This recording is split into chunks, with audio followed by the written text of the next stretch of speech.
Record. Everybody ready? Yeah. Yes. Here we are live.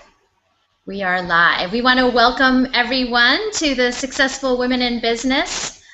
We have a new platform here called Google Hangouts. It's our first time using it, so bear with us tonight as we have fun doing this. We are very, very pleased and proud to present our special guests tonight. We have Pam and Emma Pelett, who are from Portland, Oregon. It's our first local interview. Pam and Emma are a dynamic mother-daughter team, and we're so proud to have them. Pam is CEO and owner of the City Liquidators, and her daughter works with her also in the real estate business and has just gotten the title of Miss Oregon and has been in the USA pageant this year. So we're very happy to have them. We also have here Jonathan Puga, who is a new friend of mine, has been helping us out with the recording and learning how to use this platform. And so he's here. Say hi, Jonathan. Oh, he might be muted. Hello. Thank you for having me on. I'm so honored to be on your cast. So y'all are rocking it. Great. And then we are waiting for our co-founder of the Creating Greatness team and mentor, Scotty B, to come on. We're having a little bit of technical issues. Jonathan's helping us with that, so he might pop in at any time, but we're going to go ahead and get started. For those of you who are not familiar with our faces per se, perhaps you've been on a call before, or maybe you're just joining us for the first time. I'm Deirdre Southern. I'm going back to my maiden name now, and this is Molly Zanroso. We run Successful Women in Business, in which we essentially help, not per se mentor, but kind of find a way to give women specifically, as well as men, but more specifically women, ways to learn how to be more successful in their overall family life and entrepreneurially. So we're very happy to have, as we said, Emma and her mother Pam on this call with us live for the very first time to help show and demonstrate their successes in both business and in family life overall. So again, thank you for joining us, both of you, and carving out some time out of your very, very busy schedules with us this evening. No problem. We're so excited to be here. So thank you for having us tonight. Oh, great. Look, now, can you see? This is okay. Okay, great. So we talked a little bit about who we are as far as being successful women in business. We're here to help train, motivate, develop, guide, and teach other women. So we're going to go ahead and get started with the interview. Did you want to introduce, tell a little bit about Emma then? Sure. First, like I said, we have Emma Pelett, and I am ecstatic to actually be able to get to know her a little bit personally. They allowed us to do a pre-interview in their business home, City Liquidators, and Emma, first and foremost, was one of the more genuine people I've met in a very long time, and I could really appreciate that about her. Prior to that, I only knew her really through Facebook and through other individuals of pageantry. My familiarity with pageantry comes from the fact that I do have a 5-year-old little girl who became involved in natural pageantry overall and has accumulated some titles from that. And so through that, pageantry is very much like a big family. We all get to know each other through one another. And one of the individuals that's very familiar with Emma is one of her interview coaches, Jeremy Monlux. And so I've had the pleasure with meeting him and working with him before, as well as Taryn Statsny that we interviewed just prior this last month on the phone, and she's the current reigning Mrs. Oregon.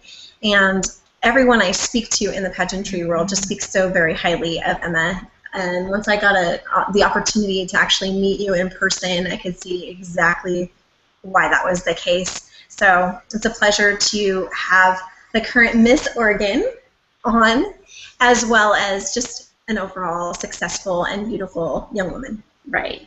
And Pam, her mom, I had the pleasure of meeting. I've been in the service industry for a very long time, and I remember the first time I met Pam, we talked about that as well.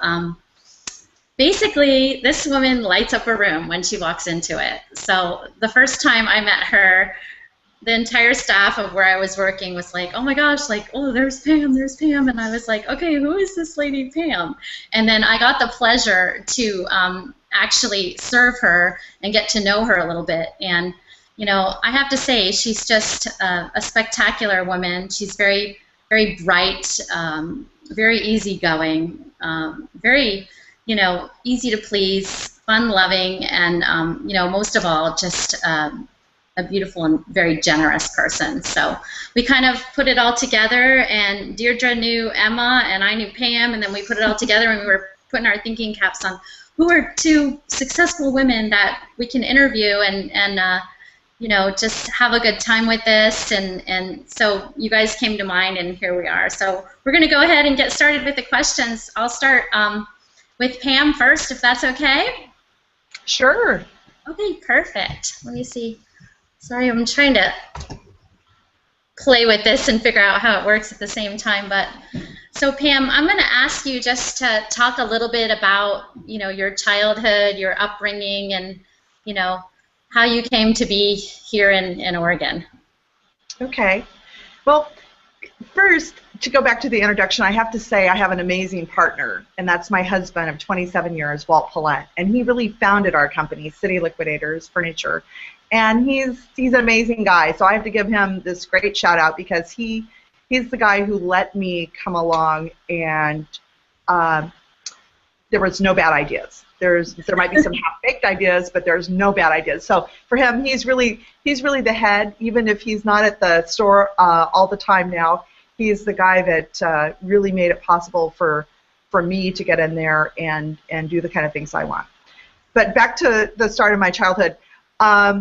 Crazy childhood. Grew up with 3 brothers, all very close. You know, all 2 years apart. So I have 2 older, 1 younger.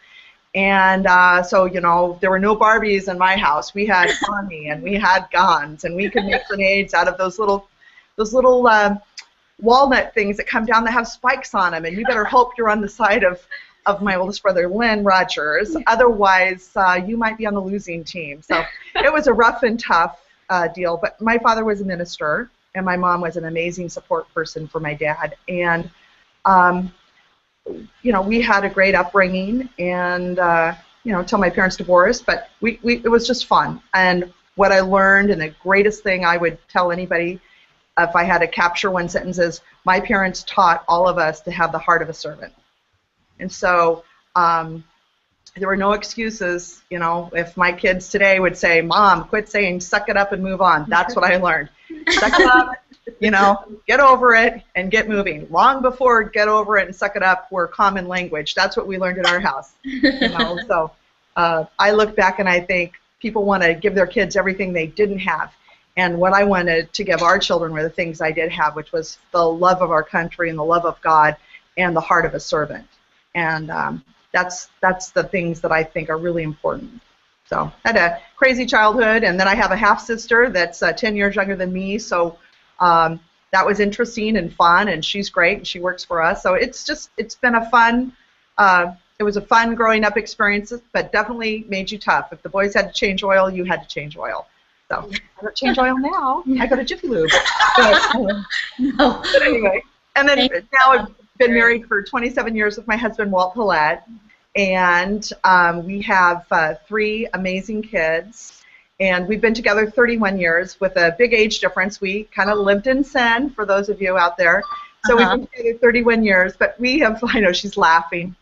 But you can Google it, it's the truth. But it's really been fun. And I'm going to Google it. Asked me, why would you want to marry somebody 29 years older than you? This guy is like, he's fun now, but what are you thinking? And I said, I would rather have somebody that rocks my world for 5 years, if that's all I get, than a lifetime of mediocre. I'm just not a mediocre kind of girl. So, no. And occasionally he rocks my world a little too much, and I'm thinking, oh, dear Lord, knock it off. But anyway, that in a nutshell is my childhood and where I am today as a wife and a mother and a businesswoman. And I love Portland, and I love business. Wow. And I love my kids. That's an awesome answer. Thanks for sharing, and congratulations on all your years together with Walt, too. Thanks. Thanks. So do you have a question here up for Emma? Emma, for your first question, I had spoken of the fact that Tarn Statsny, the current reigning Mrs. Oregon, had been with us prior, and she mentioned in her interview last month that there is a connection between the fact that those of you that become involved in pageantry often share that entrepreneurial spirit. I want you to share with us, if you can, what you think that direct correlation is, why it's so directly associated. Well, I don't know if I would necessarily say that the correlation is generated as a cause and effect, because I know so many pageant girls who don't live an entrepreneurial lifestyle, and so many entrepreneurs who have never had pageant experience. But I do think there's that kind of sweet spot in the middle of some young women who have competed in pageantry who just have, I don't know what it is, but that energy and that excitement. And I really think what that is it's a competitive nature, but competitive in a really healthy way. This afternoon I was at the Japanese garden, and right outside of it are all these huge, beautiful trees. And I was just thinking, if these trees are, they're competitive in nature, and that's what people are. They're competing to grow as tall as they can to get the most light, the most sun, so they can last the longest. And I think that there's something true in that for humans as well, that those people who are very successful, they are competitive, but in a healthy way. And in pageants, I learned to be competitive because, my mom can tell you I was not competitive as a child at all. I was a cheerleader. I'd never played a competitive sport in my life. I mean, soccer, basketball, thanks but no thanks. But this really helped me kind of find the fun in being competitive in a healthy way and not competing against others, but competing against myself. And that's something that has been really true for me in business as well, knowing what I think is the best that I can give and continuously striving to give my personal best, whether it was on the stage at Miss USA or in the boardroom or in the office every week. Awesome. Thanks. So for Pam, now, you tell us a little bit about your history before you started, or have you always been an entrepreneur? Have you always, growing up, getting out of high school, have you always wanted to have your own business, or what did you do before you got together with Walt? Did you have a business of your own, or tell us a little bit about that? Well, my mother would say that I was the neighborhood girl that took care of everybody's kids. So we would get one house on the weekend, and everybody would bring their kids there. And I was probably 12, 14, maybe even. I think my first serious job babysitting an 8-week-old was at 10 years old, and I was scared to death to do it. But we were right next door. But so as a young girl, I could see that you have a chance to make money and make people happy and still have fun. I always wanted to be a teacher, and that didn't happen. But my husband says, oh, you're teaching people every day how to merchandise, how to sell, how to rent real estate. So, but no, I've worked for Walt, although I didn't meet him, but I've worked for him since I was just out of high school. So that's been my lifelong career. And but it's exciting. I would take the whole neighborhood and have them over there, and we would play school, and the people were happy, and the parents were really happy. They would come home to a clean house and well-fed kids, and they were in bed. So I think being an overachiever just kind of comes natural. That's a competitive nature in our family.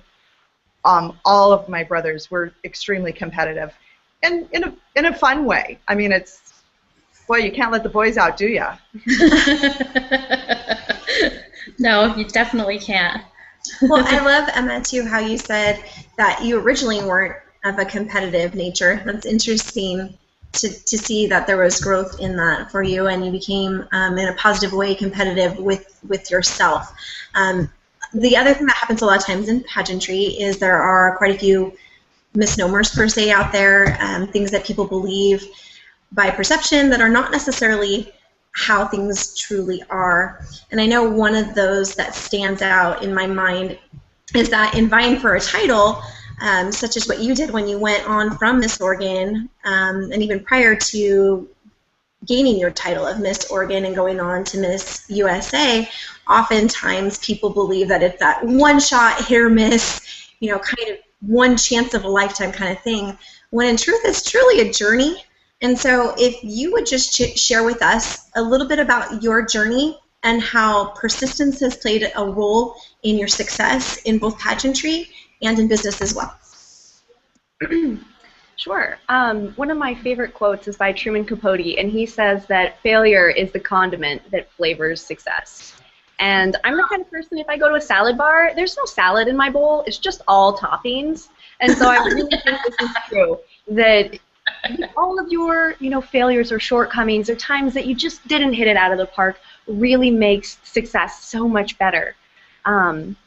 And for me, this was my 5th year competing for Miss Oregon. I started my, if you want to call it career in pageantry, or my very first pageant experience was actually 5 years ago this weekend. Is the first time I signed up for Miss Oregon and competed 5 years ago, 5 years ago in next month, for Miss Oregon. And so I started at 20. It was an adult decision that I made to fulfill a childhood dream. And my childhood dream wasn't necessarily competing in pageantry, but it was winning the title of Miss Oregon and having the opportunity to serve my state in such an incredible way, and to just be involved on the ground level in so many amazing things that are going on here in the state of Oregon, and then being able to share that on a national platform competing for Miss USA.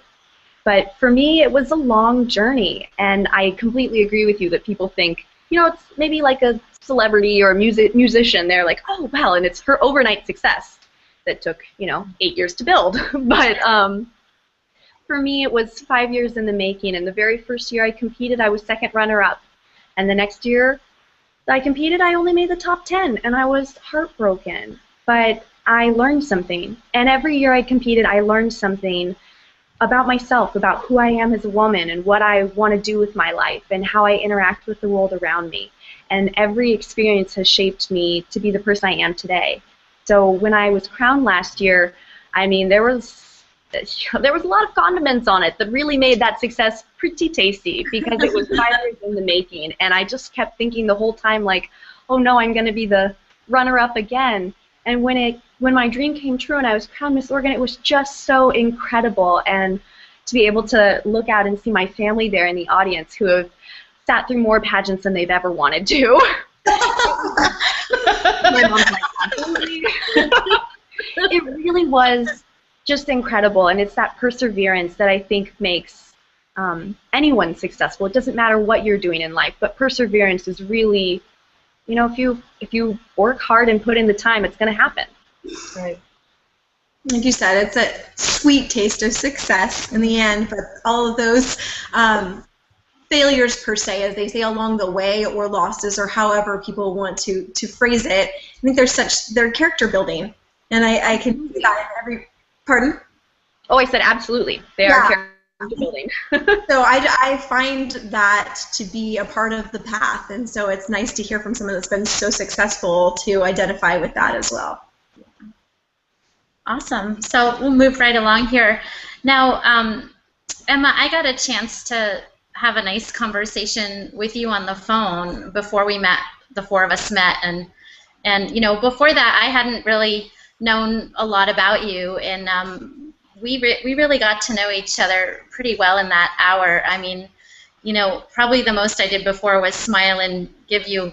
It may have even been your first martini, because I don't think you were 21 the first time I served you. But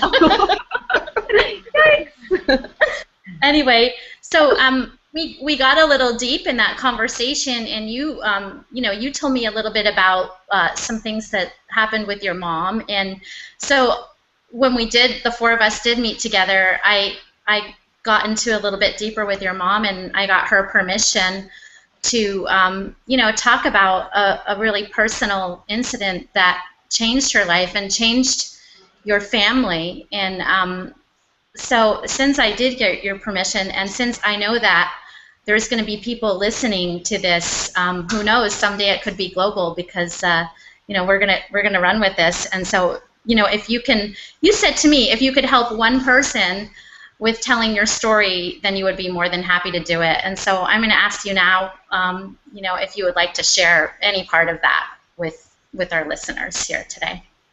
Sure. It's about 10 years ago, and I was going for a breakfast meeting and at the Oregonian, and that got over fast.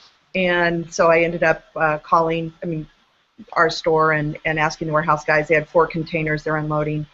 And I said, hey, let me bring you breakfast. Now, previous to this, I had seen this person watching me, and I had asked my husband, gee, should I be worried? This is, this guy, everywhere I go for 2 weeks, it seems like he's around the corner or just there. And my husband's like, oh, no, don't worry. So, I just kind of put that in the back of my head. So I had stopped at this restaurant and ordered breakfast for our crew, and they were unloading a lot of containers. Anyway, I went in, and things weren't ready. Super busy day there. And I was in a little local restaurant, Nikki's Restaurant, which is now closed on Grand and Morrison. But, I had a guy stalking me who had a fatal attraction, and I was hit in the back of the head with a masonry hammer and lived to tell about it. So it was the grace of God that saved my life and some wonderful people there in the restaurant. But beyond what happened to me, it's how it affects you and how it affects your family. And so it's not what happens to you, it's how you let it play out. And so it was amazing how my husband and my family and our friends came to the rescue. And I really feel that I know for a fact, the Lord spared my life that day. And my father flew in from Atlanta, and he said, he takes me, a week later, when I'm kind of out of shock, takes me back to the restaurant and prays with me there and makes me go to the crime scene. And that same day, there was a murder in Northeast Portland, so my incident got to be secondhand on the second level, on the backstage of the burner, which was wonderful for me because as a victim, you really don't want all the publicity. You're already hurting. You're already trying to figure out why would somebody want to hurt a nice person. I'm a good person. Why would they do that? And your mind can't wrap you can't wrap your arms around it. And so you look at that, and my husband did a wonderful job just trying to protect me from, the media and that stuff. Write your story, but leave us alone. We need time to heal. And so for women, I would say, if you're a victim, and I've been a victim more than once of different things, I would say you need time to heal and give yourself that time. But there is such power in forgiveness, and the power is for you. When you forgive somebody, they no longer control you. People would say, how can you forgive him? I said, because I want to be free. I don't want to look in there and say, hey, do I still hate him? Oh, gee, how is he? I don't know. Let me conjure up some hate. And I have no time, but people do. It controls their life, and you have to choose. Are you going to let that person control your life for the rest of your life? Or are you going to take power and say, hey, I lived through that. Praise God, let's go. And from there, regain your life and work on getting your life back, because stuff like that creates a lot of distrust and insecurities, and being in a large crowd or groups, or going back to work was really hard. And but I had amazing friends, and my kids were so good. But what I didn't realize is how it affected our whole family, because I believe as the mother, you're the heart of the home. And so here you are, the mother, and you've got your business growing, and you have 3 kids, all there waiting on you, and, Zach was a senior, so, they were 17, 15, 13, and it was really devastating to them, and I didn't realize what was happening because I was so focused on myself, just trying to not be afraid every time somebody shut the door. Adrenaline's a powerful drug. Boy, it's the most powerful drug out there, and it takes a long time to purge that out of your system. But what I learned is I will live with no regrets. Boy, when I love somebody, I love them, and they know it. And you're going to get flowers while you're living and while you can enjoy it. I've always been the queen of cards and the thank yous, but even more so now. I never want to have a regret. And so, sometimes I might tell somebody a little too much, and I probably have overstepped my boundaries. But I have no regrets. You know, I'm not going to go in there and say, gee, I wish I would have told him I loved him one more time, or, hey, you crossed the boundary. You had no business doing that. So I feel like a lot came out of that, and the biggest thing is forgiveness. If you can forgive, if you're hurting out there today and somebody's molested you or attacked you or assaulted you, when you can get in that corner and you forgive them, you then take control back of your life, and that's powerful. And I'm thankful. I'm alive and I'm here and I'm happy. that right there is worth this entire interview. So I want to thank you so much for sharing. I know that was a very personal thing and very deep, and you know, it's very heartfelt on this side of the screen. So thank you so much. Oh, you're so welcome. I mean, yeah. Learn from your story, and I'm sure it will help some of our successful women out there become more successful in their lives. So I think the beauty of it too is the depth that you could give to it. Molly relayed the story to me, and I was kind of in shock as I heard the story, but to see the realness and the rawness and the emotion from it, I could see it not only as you spoke, but also in Emma's eyes as well, being a daughter myself and a mother as well too, just thinking of both perspectives of things. That rawness and realness, it just makes you guys all the more amazing. And it also just, it leads almost into the next question that I have for Emma too. They often think of pageantry, women that are involved in it, that they have everything all together, and that there's almost like a sense of that there's not a true realness to the individual, when in case in point there is. And I think that's another really, something that becomes really misconstrued, is the fact that you guys are all real people, and you're not given anything per se with a silver spoon. And so what I would like you to do is, if you could speak to the fact that I know that there are true insecurities even in women that are involved in business and in pageantry. They may seem like they have it all together, but nothing is handed off. So if you could speak to the fact that there are insecurities that you have and how you've been taught maybe to use those towards your advantage, both in the world of pageantry and in the world of business. Well, whether it's conscious or unconscious, for me, fear and fear of failure had been a big insecurity. To put yourself out there, I mean, when you think of it on not the local level of Miss Oregon, but you know, being in a bikini in front of 20 million people, it's a lot of eyeballs, you know, and you're thinking that's a lot of skin, more than just the people at the beach, and it's on tape forever. But there's, you know, it doesn't matter whether it's the bikini or the boardroom, and whatever that is, that big thing that you're kind of afraid to put yourself out there, or if it's the insecurity of not knowing anybody at that networking meeting or that event you really want to go to. For me, the insecurity was, gosh, I'm afraid. Can I do it? Do I have what it takes to really make it happen? And I think a lot of women can really resonate with that. You know, am I enough? Is it good enough? Is my work? Am I as smart as she is or he is? And for me, I just realized, I was like, you know, I got to check my fear at the door, because that's not what life is about. And I'm going to go for Miss Oregon, and I'm going to do it. And that first year, I was totally fearless. I just thought, I'm Miss Oregon, duh. And then when I didn't win, I realized, I was like, oh, so that's how it happens. Okay. And then you learn those things, and that's what comes with life experience. The more experiences you have, the more you realize you don't always hit it out of the park, and that's okay.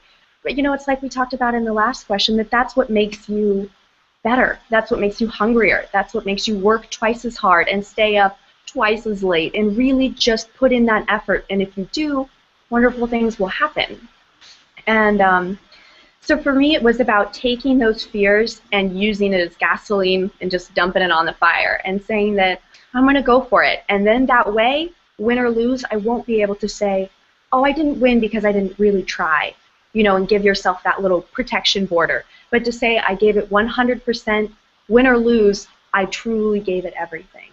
And that has helped me in competing for Miss USA and competing for Miss Oregon. But more importantly, it's helped me in my daily life. It's helped me to put myself out there and introduce myself to strangers, meet people at work, and really live a more enriched life because I'm connecting with my community and putting myself in a position to, whether it's be vulnerable and meet somebody new or try something you haven't tried before.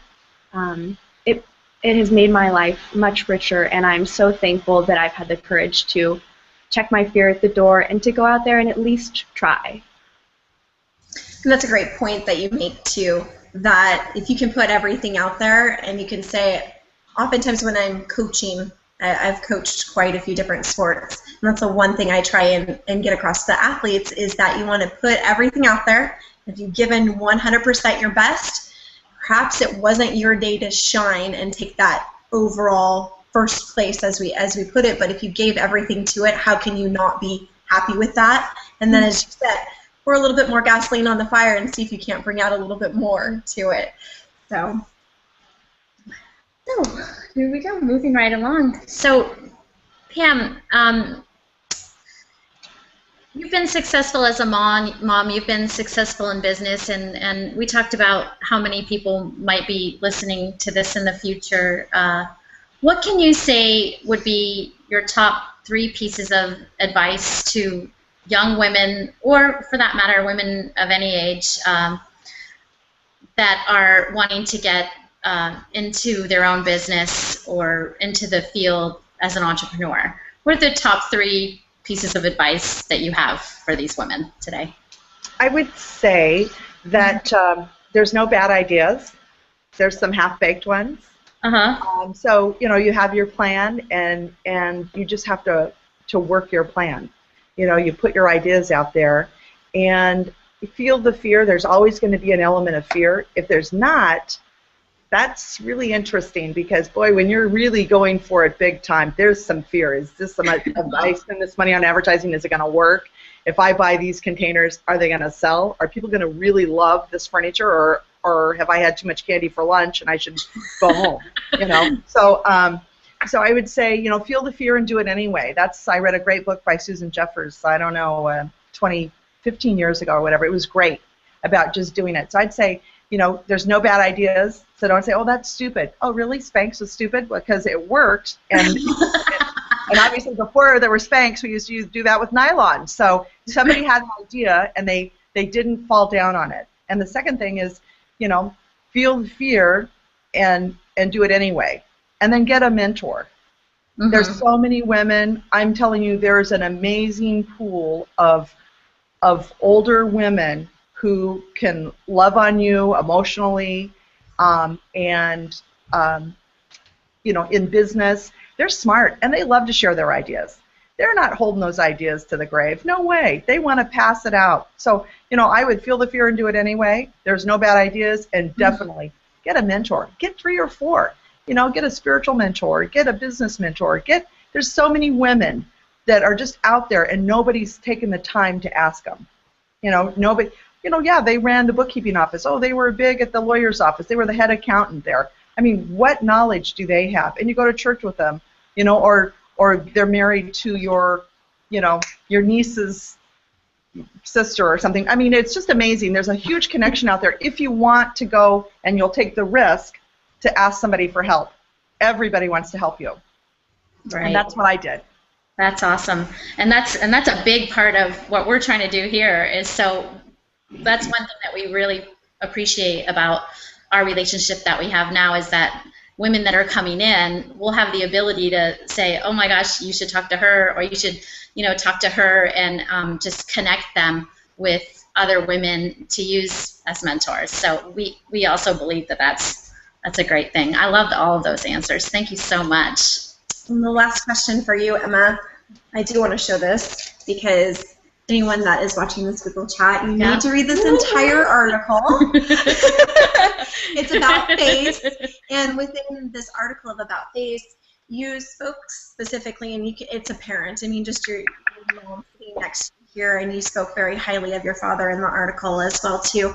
You have quite an extensive supportive base that surrounds you, and so what I would like you to do is to give advice to an individual that in kind of the ups and downs that you face in what you're doing, if they don't have that support base, what might they be able to do? Well, I think there's so many opportunities to create a support base. And if you don't have a support base, you've got to get out there and get one. And it seems like anybody who's listening to this right here has a support base, or at least has the platform to jump off and create one. Because this is an incredible group of women who are committed to not only improving themselves, but improving their community and giving back in a really incredible way, which is just something I truly admire. And for me, I'm a part of another really incredible organization of young, empowered women, which is the Junior League of Portland. And so we're the Portland division of a national league, which is just an incredible group. And you can find a support group anywhere. You know, if you don't have it in your family, have it in the family that you choose, whether that's your girlfriends or relatives, maybe a distant cousin, or people you meet at school or at work. It's really important to find people who you can support, because it's a two-way street, and who can support you. And kind of like what my mom said earlier, mentors are so important. And it's not, you know, one mentor is great, but a few is much, much better. And so if you can find these other women who have, or men too, it doesn't have to just be a woman-to-woman thing. It can be anyone. Find people who have experience in places that you don't have experience, who can give you advice and give you that, you know, reality check, or come to Jesus meeting whenever you need it. Because sometimes, like, I'm out there on a limb and I need somebody to reel me back in. And that happens to all of us. And when you have those people, whether you're experiencing a failure, which is, you know, everybody knows what that feels like, or whether you're on the top of your game and everything is going right, you've got to have those people who keep you in check, keep you on target, and really keep you focused. And when you have kind of I'm a big believer in a personal mission statement, you've got to know what you want out of life. And when you might be out on a limb and you have somebody who can remind you, that says, you know, hey, I didn't think that's what you wanted out of life. You know, like my mom's great about that. She's like, listen, let's revisit the life goals here. You can really take that and it helps you remind yourself of who you are. And the people who are around you, I mean, they say you're the, what is it? You're the mean of all 5 people that you spend the most time with. And if you're spending time with great people and you have people who empower you in your life and really help you on the quest to the person you want to become, it's a pretty incredible thing that can happen from that. And so if you don't have a support network, get out and make one, because everybody has the opportunity to create that for themselves if they're willing to take a little risk and put themselves out there. So, you know, and if you need a support network, I will be your first member, you know. Find me on Facebook. I will support you.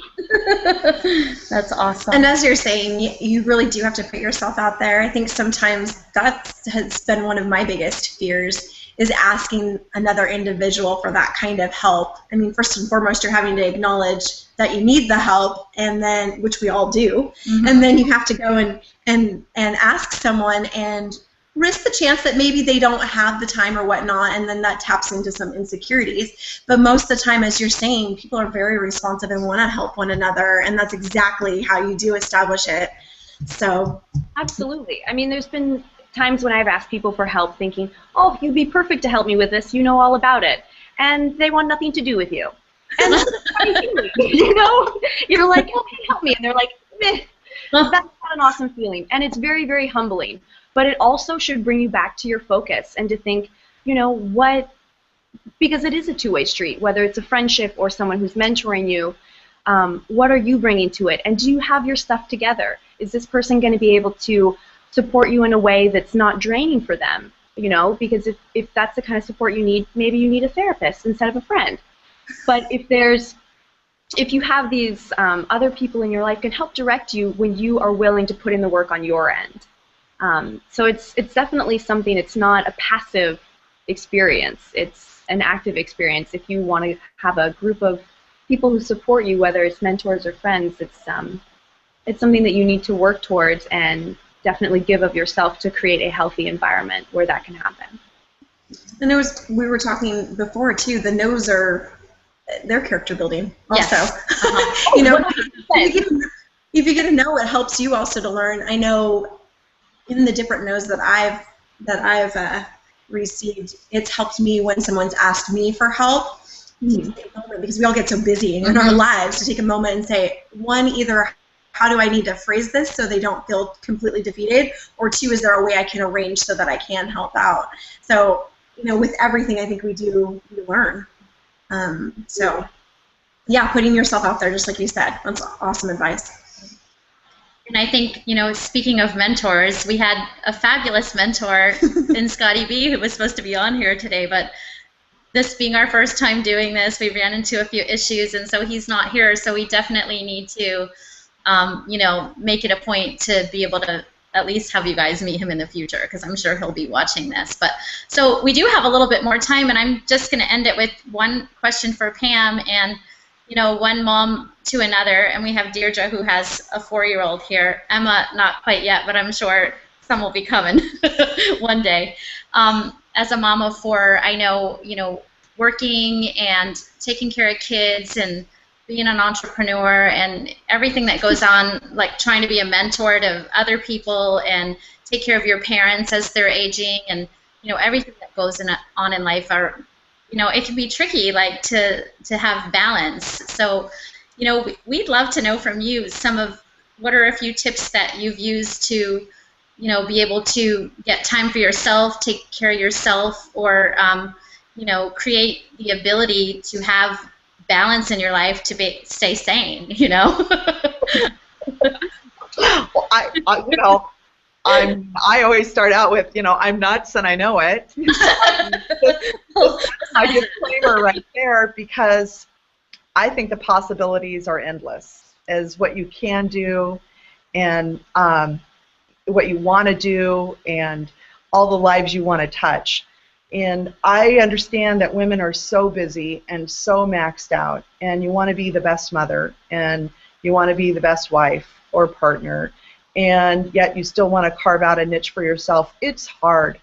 And anybody says that you can have it all, well, maybe you can, but you can't have it all at the same time, because I don't know one person, not one, who's had it all at the same time. I mean, it's tricky and it's juggling, and sometimes you look at yourself and you say, oh my gosh, I failed. I didn't pick them up at 3:30. I showed up at 5:30, and thank God there was another parent there, And yes, you'll hear about that, mothers, when your kids are about 25. They will let you know what you. Oh yeah. But but it's so beautiful, because you're trying your best. You're the party mom. You're the happy mom. You're the mom that's trying to make sure the cupcakes are right, and and you're just trying to set a good example. I think making your kids mind and showing them respect and not letting them, they're children and they're under your authority. And I don't care if you are, if you don't believe in the Bible Belt or whatever, that's fine. But somebody needs to be in charge, and it needs to be you, mom and dad. That's my first thing, because there's a lot of brats running around.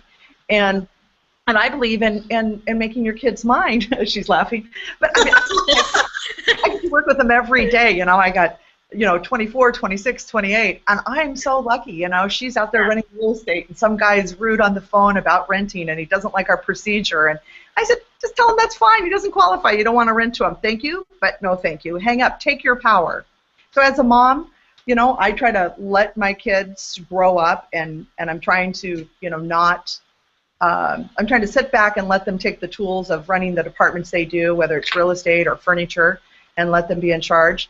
Find more time to focus on the things that are important, a little more time off with my husband and making him feel good, and just finding a little time for myself. So, it's fun, but I mean, I love business, so I don't think I'll ever retire. I think it's fun. I think the sky's the limit, and there's always a new idea.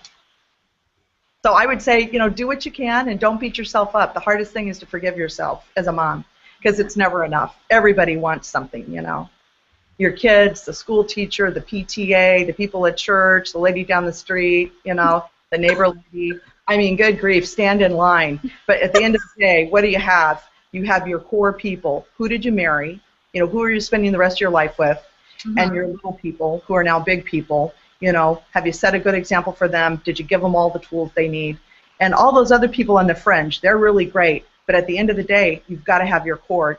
Jackie Kennedy said, if you don't raise your children right, nothing else you'll do will ever matter. And so I think as a mom, if you choose, as a woman, if you choose to have children, you have to raise them right. You have to give them some core tools and values, and then they'll make their own mistakes and their own goals. But and in business, it's kind of hard. Some days they school me and say, you're out of line, knock it off. And I have to, they probably have some good ideas that it's time to change. It's a new generation. So, but anyway, that's my best advice. Forgive yourself, Mom, because you're doing a great job. Whatever mom, me as a mom, my mom, all of us, we always think we could have done better, we could have done more. At the end of the day, I think we did pretty good. At least I'm going to toot my own horn, Molly. I love the one thing that I kept repeating since I've seen you that day is, and I've told everyone I know, kindness is free. It's free. So yeah. There's a lot of mean people out there and critical people, and it's just so easy to be nice. Why wouldn't we want to be nice? And look at the lives you can touch. You can just sprinkle a little niceness out there. Now, if somebody wants to get ugly, I'm sure we can get uglier. But let's not go there first. Let's try kindness. Right. Love it. Well, we usually close with Scotty B saying something. I don't know if Jonathan, are you still hanging in there? No. Oh yeah, I'm here. Okay. Oh wow, he's still here. So yep. we don't know whatever happened with Scotty B. We usually do a wrap up with him, which is really fun. So we're just gonna finish up here, and we just want to thank you so much from the bottom of your hearts, your heart, my heart. Really enjoying. Sorry, this is driving me crazy. Echoing here. Anyway. Thank you so much for joining us. Anything you want to add? I just want to say I felt like this was a very heartfelt and emotional interview for whatever reason, even for me. I know as Pam spoke and as Emma spoke, there were times I was brought to tears in different times when you spoke about family quite frequently. Some answers that I've even been seeking about different things, and as Emma spoke as both a daughter and someone that I look up to as a woman as well too. It was really emotional overall. I'm trying not to let it get the best of me, but there was laughter, there were tears, there was all of it, and so this was just an amazing interview, and I just really feel blessed to have be able to continue a relationship with both as friends and as business individuals. So we want to really thank you from the bottoms of our hearts for joining us and being a part of successful women in business and creating greatness. Boom. So thank you. Thank you for having us. You guys are great. We'll talk to you soon. Thank you. Okay. We're going to put this out there if that's okay. All right. See you soon. Thank you. Have a good night. You too.